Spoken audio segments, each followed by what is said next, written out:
Hello, my name is Kang Lian, and this is my submission for the ethical project. For number one, it is ethical egoism is defined as people who intentionally make decisions based on their own self-interest. And for number two, utilitarianism is defined as maximizing or promoting goodness for the greatest number of people. For number three, the Industrial Revolution was when utilitarianism was developed. And for number four, Mathis advocated that people who are poor should not be helped to solve overpopulation. And for number five, who responded to Mathis and two ideas did he present? It was Bentham who responded, and he presented that number one, people should make decisions based on pain and pleasure. And number two, people measure the happiness by hedonistic calculus. And for number six, John Stuart Mill refined Bentham's view, and the five ideas that he presented are bare-bone accounts of utilitarianism, and sole criterion of morality is general happiness. Actions are right in proportion as they tend to promote happiness.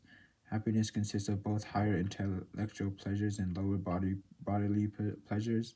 And number five, the good or bad consequences that emerge from rules of conduct. Number seven, what are the two forms of utilitarianism? Act utilitarian and rule utilitarian. How would one promote utilitarianism? Is by promoting altruism. Part two. The six philosophical influences for utilitarianism are Aristippus, Epicurus, Richard Chamberlain and John Gay, Hume, Ashley Cooper, and Hutcheson. Aristippus says that sensual gratification and pleasure such as sleeping with courtesans and enjoying fine food and old wines. Epicurus says that pleasure was conceived of as tranquility or peace for oneself, limiting one's desires, removing fear of death and the gods. Richard Cumberland and John Gay say that the people have a responsibility to be happy because that's what God would want us.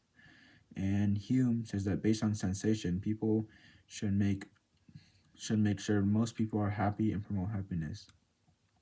Ashley Cooper says that if a thing makes you better or add value, then you should pursue that. Hutcheson says that maximize good in society, but there are times when a large number of people would disagree with you. Even then, don't stop doing the right thing. Number two, purely hedonistic is Aristippus will be defined as purely hedonistic, and Richard Cumberland and John Gay will be defined as religiously centered, and Hume would be defined as sensory experience, and Hutcheson will be defined as somewhat balanced.